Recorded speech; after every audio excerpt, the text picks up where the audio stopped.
കണ്ടെത്തുക, തടവിലാക്കുക, നാടുകടത്തുക എന്ന സമീപനമാണ് ഇപ്പോൾ അധികൃതർ സ്വീകരിക്കുന്നതെന്നാണ് വിവിധ റിപ്പോർട്ടുകൾ പറയുന്നത്. അനധികൃത താമസക്കാരെ കണ്ടെത്തുന്നതിനുള്ള പരിശോധനകൾ, രേഖകളുടെ പരിശോധന, നിയമ നടപടികൾ എന്നിവ ശക്തമാക്കിയതോടെ നിരവധി പേർ രാജ്യം വിടാൻ തീരുമാനിച്ചുവെന്നാണ് വിലയിരുത്തൽ.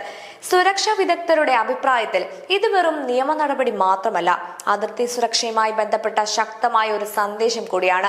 രാജ്യത്ത് അനധികൃതമായി തുടരുന്നവർക്ക് ഇനി നിയമപരമായ പ്രത്യാഘാതങ്ങൾ നേരിടേണ്ടി വരുമെന്ന സൂചനയാണ് ഇതിലൂടെ ലഭിക്കുന്നത്.